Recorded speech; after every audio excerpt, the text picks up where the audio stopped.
সূর্য আমাকে জ্বালায়। হ্যাঁ, যদি গঙ্গায় ঢুকতে পারতাম তাহলে তো 2 মাসের মধ্যে বিয়ে হয়ে যেত মায়ের সাথে। গঙ্গায় এসে একটা ডুব দেন। এবার আরেকটা সুন্দর জিনিস দেখাই, সেটা হচ্ছে কৃষ্ণচূড়া ফুল।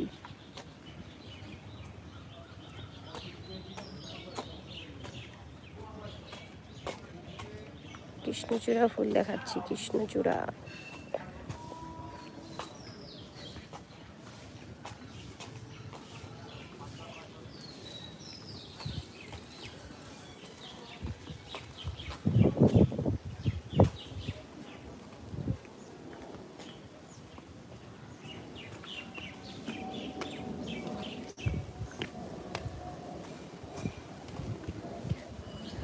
ও কৃষ্ণ, কিচ্ছু কমেন্ট দেখতে পাচ্ছি না রৌদ্রের জন্য। এবার দেখি 45,000 ভিউ। হ্যাঁ, আমি 36 যখন চলছে তখন কি আছে আপনার ওই লাইভে কি করেছেন পুরাটা দেখা হয় নাই, বলেন তো কি আকর্ষণীয় কি আছে? ওই যে ওয়াচ টাইম কত আসছে দাদা ওইটাতে?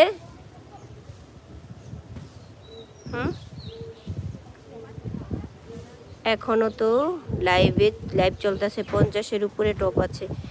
ওরে বাবা, আমাদের দাদা তো বিশাল অনেক বড় ইউটিউবার। আমাদের একটুখানি দয়া টয়া করেন। এই দেখেন, এই দেখেন, এখনো লাইভ চলছে, 50-এর উপর টপ আছে। ওহ দাদা, ভেরি গুড, আপনি অনেক বড় ভাগ্যবান এবং বড় ইউটিউবার। 55 তলা নিউ আর পড়তে পারি না, উঠে গেছে। দেখেছেন আপনার কৃষ্ণচূড়া? মন চাইতেছে একটা থোপা ছিঁড়ি, কিন্তু আমি তো এত লম্বা না, কেমনে ছিঁড়ি? দাদা একটা লাঠি নিয়ে আসেন, দাদা একটা লাঠি নিয়ে আসেন।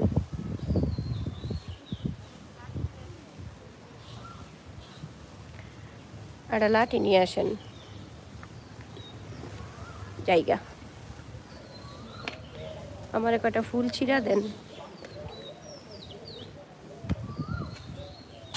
আমি একটুখানি জিম তো করতে পারলাম না, জিমের ওখানে যাই, একটু দেখা করে আসি সবার সাথে।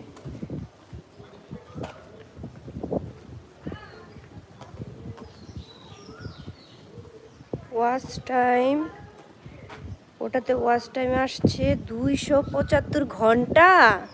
উলি বাবালি, ভেরি গুড, কংগ্রাচুলেশন দাদা, চুলে জ্বালায়। আচ্ছা, এই যে লাইভের ওয়াচ টাইমটা কি করে দেখেন? আমি তো দেখতে পারি না এখন আমার লাইভের ওয়াচ টাইমটা। আগে একটা ওয়াচ টাইমে আসতো দাদা, এখন লাইভটা কেমন দেখায় জানেন? কৃষ্ণচূড়ার প্রেমে পড়েছি, কৃষ্ণচূড়ারই পড়বেন, আমাদের আর পড়বেন না তো। এখন লাইভটা এখন ওয়াচ টাইমটা কীভাবে আসে আপনার? এভারেজে একটা টাইমে আসে, এভারেজে একটা টাইমে আসে আমার।